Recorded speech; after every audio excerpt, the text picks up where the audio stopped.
Halo rebahaners in the world, in the sky, in the sea, in the moon, smoking on the water, piye kabare? Kali ini lagi-lagi saya akan rangkum film horor. Memang tiada matinya kalau bahas dunia perhororan. Padahal saya tahu akan diri rewas, tapi kenapa ya kok suka sekali dengan film horor? Apa mungkin kehidupan pribadi saya kurang horor ya?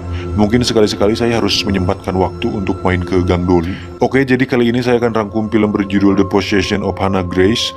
Sekilas mungkin ketika baca sinopsis atau lihat trailernya, film ini hampir mirip dengan film The Autopsy of Janda, tapi secara alur cerita dan konsepnya cukup berbeda sebenarnya, dan pastinya cukup membuat bulu bola kalian merinding, dan semoga endingnya tidak sama membagongkannya dengan film sebelumnya yang saya bahas, yang dimana endingnya kebanyakan sangat nanggung dan kurang memuaskan, seperti lagi di WC tapi digedor-gedor. Oke, langsung saja siapkan handsfree, cari posisi rebahan terbaik, buka tutup kaleng kongguan kalian, selamat menonton, dan cekicrot.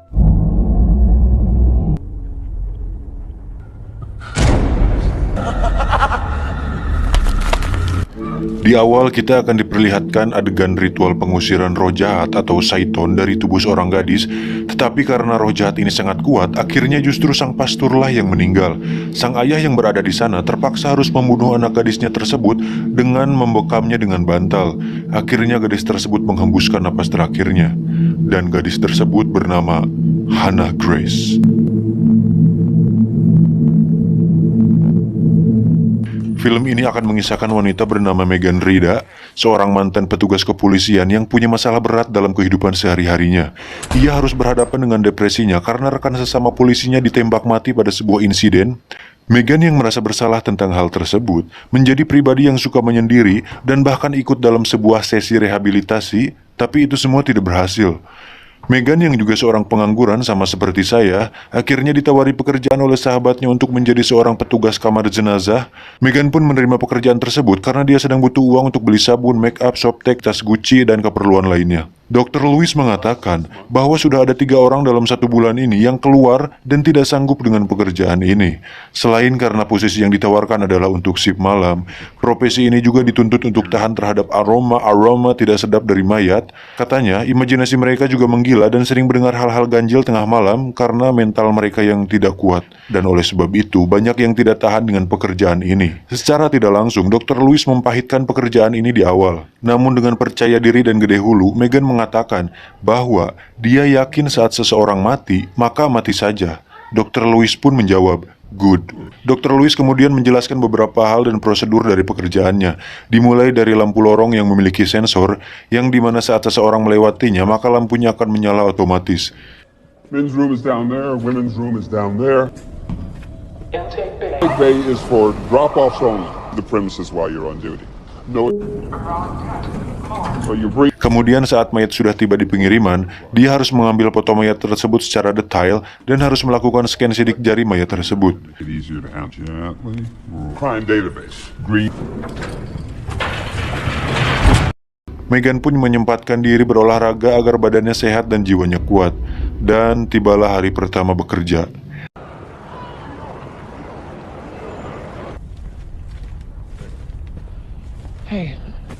Dan ini adalah Pak Samsul. Beliau merupakan salah satu security di fasilitas ini. Dan ini adalah Dev, seorang security juga, dan dia juga nampak cunihin kepada Megan.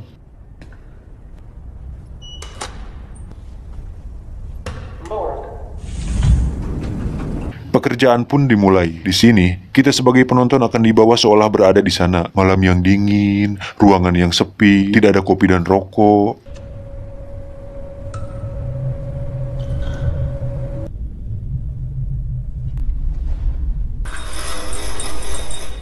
Dan tibalah sebuah mayat di tempat pengiriman. Megan pun mengambil mayat tersebut dan membawanya ke ruangan.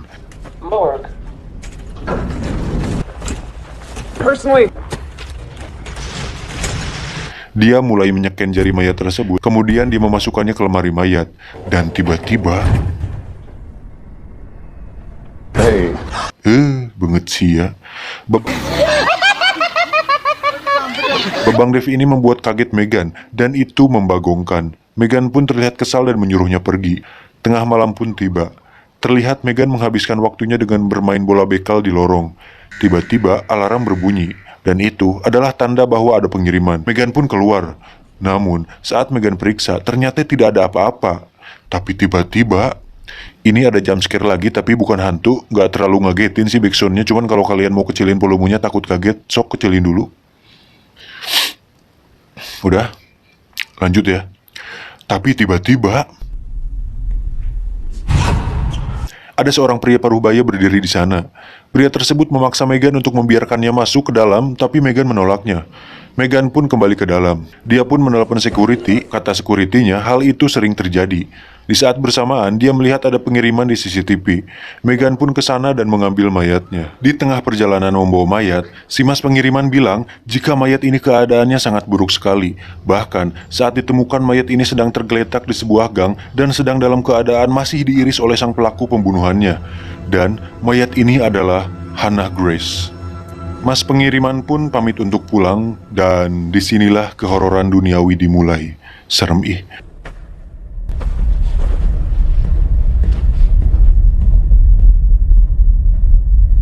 Megan pun mulai melakukan prosedur pertama yaitu pemotretan. Tapi entah kenapa mesinnya tiba-tiba error.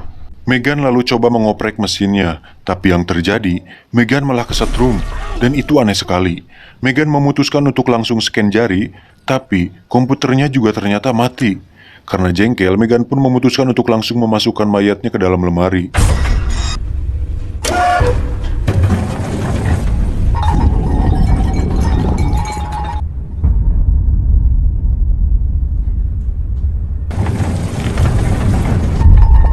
Tiba-tiba, tanpa ada gempa yang melanda, gelas dan suntikan pun tiba-tiba jatuh. Saat Megan akan merapikannya, tidak sengaja pecahannya melukai tangan Megan. Dia kemudian memasukkan mayat Hannah ke dalam lemari, lalu mengobati tangannya. Tiba-tiba lagi, lemari mayat Hannah terbuka sendiri. Dari sini saya ingin menginfokan kepada kalian bahwa karena banyak sekali tiba-tibanya dalam film ini, jadi tolong siapkan mental kalian, karena mungkin akan ada banyak jump scare yang tidak semua saya bisa infokan terlebih dahulu, jadi beranikanlah diri untuk kaget. Megan pun memeriksa dan memasukkan kembali mayat si Hannah, dan alhamdulillah tidak ada hal buruk yang terjadi. Karena penasaran dengan sosok Hannah Grace, Megan kemudian mencoba mencari biodata tentang beliau di data-data kepolisian yang akhirnya membuahkan hasil yang mengejutkan. Di data laporan, tercatat bahwa matanya berwarna coklat, tapi saat dicek, ternyata berwarna biru. Brown.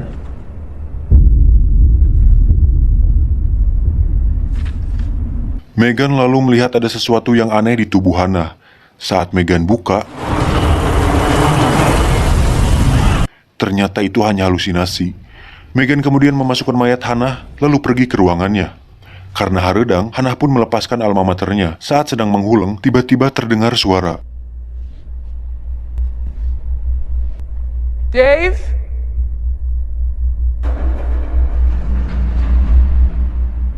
Dave, you Megan lalu memeriksa ruangan mayat. Dan betapa kagetnya dia saat melihat kotak lemari terbuka dan mayat Hannah sudah lenyap. Megan yang panik, perlahan berjalan mundur yang sudah pasti ke belakang, dan tiba-tiba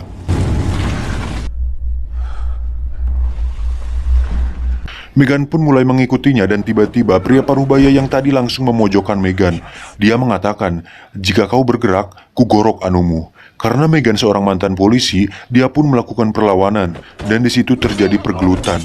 Saat Megan tersungkur, pria tersebut tiba-tiba menghilang. Megan lalu mengambil pisaunya dan langsung berlari ke ruangannya untuk menelepon security. Saat Megan kembali, mayat Hannah sudah hilang. Megan lalu mencarinya ke ruang kremasi, dan ternyata disitulah pria tersebut bersama mayat Hannah. Singkat cerita, security datang dan menangkap pria tersebut. Sebelum dibawa, pria tersebut sempat mengatakan kepada Megan untuk menghancurkan jasad Hannah. Pria tersebut pun dibawa ke kantor polisi, dan Megan kembali ke pekerjaannya. Dengan atmosfer yang berbeda dengan sebelumnya, Megan pun memasukkan mayat Hannah dengan perasaan yang ringrang. Untuk menenangkan diri, Megan diajak oleh temannya untuk makan di luar sebentar. Sementara itu, Deb berjaga untuk menggantikannya. Dan pada bagian ini, saya sudah bisa menebak apa yang akan terjadi dengan Deb, pasti kena teror. Ternyata benar dugaan saya. Kamu kira saya tidak bisa menebaknya, Hannah? Aku sudah nonton film Conjuring 3 kali loh, dan sudah kenal betul dengan Falak. Jadi aku sudah tahu gerak-gerik kamu, Hannah. Untuk menghilangkan kebosanan, Deb pun bermain-main depan lorong. Tiba-tiba, tuh kan, kemudian Deb mendengar sesuatu di ruang jenazah. Karena penasaran, dia pun masuk. Suara tersebut ternyata berasal dari kotak mayat Hannah. Saat dibuka, Kepala Deb ditarik masuk ke dalam. Deb yang menahan kemudian dihempaskan ke belakang. Deb lalu melayang. Keadaan di sekitar pun menjadi chaos. Dan akhirnya Deb pun mamam.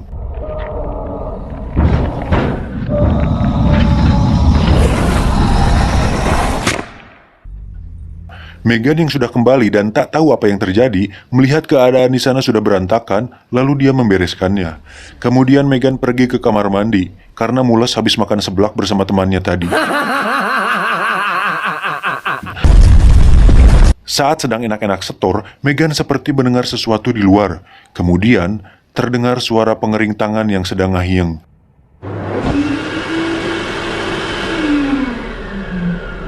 Tiba-tiba bola karet miliknya menggelinding masuk ke dalam toiletnya. Megan yang penasaran mengintip dari bawah, tapi tidak ada siapa-siapa. Kemudian, Megan yang merasa ada yang salah dengan mayat Hannah, lalu mencari informasi di Google. Dia pun menemukan fakta bahwa Hannah diklaim telah dirasuki roh jahat. Megan pun kembali memeriksa mayat Hannah.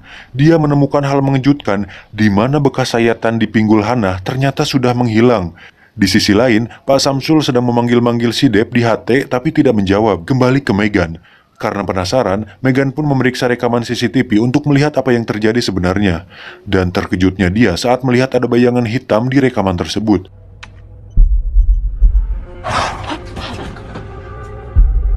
Megan lalu memperlihatkan rekaman tersebut ke temannya dan menjelaskan tentang kejadian-kejadian aneh yang dialaminya. Namun temannya tersebut tidak mengindahkan penjelasan dari Megan. Si teteh ini pun akhirnya pergi meninggalkan Megan. Karena sungutnya asem, dia pun sebat sedulu. Saat berjalan di tangga, dia pun mendengar sesuatu di atas. Dia pergi memeriksanya, dan alangkah kagetnya saat dia melihat mayat Deb. Kemudian, ya, jump scare lagi. Karena ketakutan, si teteh ini pun lari ke atas gedung. Di sana, dia mengalami hal serupa seperti si Deb, dibuat melayang dan seluruh tubuhnya patah, kemudian mati. Tapi sebelum mati, sebenarnya ada bagian jump scare yang cukup membagongkan di sini. Kalau kalian mau lihat, ini nih.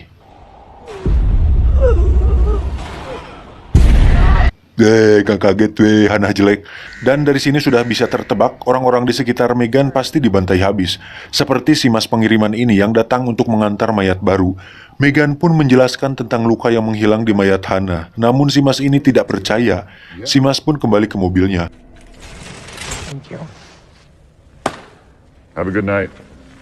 Megan kemudian menelepon kekasihnya perihal apa yang sudah terjadi. Tanpa disadarinya, terlihat mayat Hannah merangkak di belakang Megan. Di sisi lain, saat Sima sedang beranjak pergi, tiba-tiba mobilnya seperti melindas sesuatu. Dia pun turun dan memeriksanya. Lampu di sekitar pun tiba-tiba mati hidup seperti habis token. Kemudian, Simas mulai menyenteri daerah sekitar dan terlihat Hannah sedang merangkak. Dan akhirnya, Simas pun mati.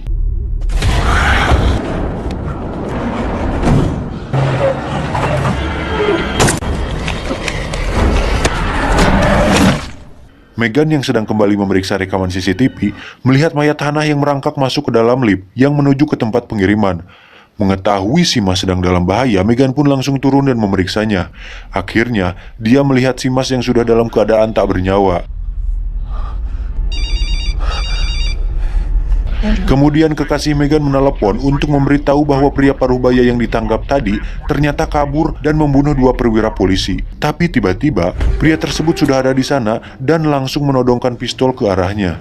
Di situ pria tersebut menjelaskan semuanya bahwa dirinya sebenarnya adalah ayah dari Hannah dan Hannah sudah dirasuki oleh roh jahat. Agar tidak memakan korban lagi, dia mengajak Megan untuk membantunya membakar mayat Hannah. Setelah apa yang sudah terjadi, Megan akhirnya percaya dengan ayahnya Hannah dan memutuskan untuk membantunya membakar mayat Hannah.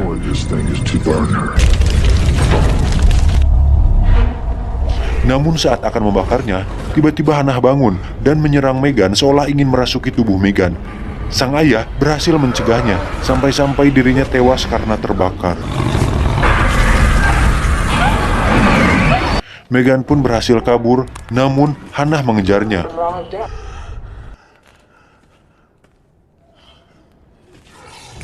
Megan pun akhirnya tertangkap juga dan langsung dibuat tak sadarkan diri oleh Hannah. Kekasih Megan yang saat itu datang ke lokasi mencari di mana keberadaan Megan. Megan. Di sisi lain, Megan pun akhirnya bangun dan seketika kaget karena sudah berada dalam lemari mayat. Di sana, dia melihat mayat teman-temannya yang sudah terbujur kaku tak bernyawa. Kekasih Megan pun akhirnya bertemu dengan Pak Samsul yang saat itu kebetulan sedang mencari Dev. Di saat bersamaan, Megan pun akhirnya bisa keluar dari lemari mayat tersebut. Megan. Oh my God. Tiba-tiba, mereka dikagetkan dengan kemunculan sosok Hannah yang sudah menempel di dinding seperti cicak. Mereka pun langsung berlari kabur dari sana. Namun nahas, Pak Samsul yang salah jalan akhirnya mati duluan. Kekasih Megan langsung menodongkan pistol ke arah Hannah. Namun, belum sempat menembak, dirinya sudah terkena saringan oleh Hannah, sehingga dia tidak bisa bergerak dan akhirnya melayang di udara. Megan lalu mengambil pistolnya, lalu menembak Hannah beberapa kali hingga akhirnya Hannah berhasil dilumpuhkan. Kekasihnya pun berhasil diselamatkan. Megan kemudian menyuruh kekasihnya untuk pergi duluan dari sana. Sementara itu, Megan langsung menyeret mayat Hannah dan berniat membakarnya. Saat akan dibakar, Hannah tiba-tiba bangun dan menarik Megan. Tapi pada akhirnya, Hannah berhasil dikalahkan.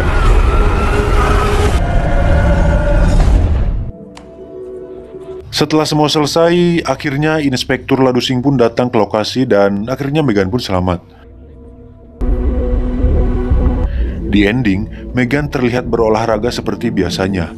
Tapi, Megan nampak berbeda dengan sebelumnya. Dia mengatakan, "Aku tahu jalan masih panjang, tapi aku merasa kuat setiap hari. Takkan ada yang bisa menghentikanku."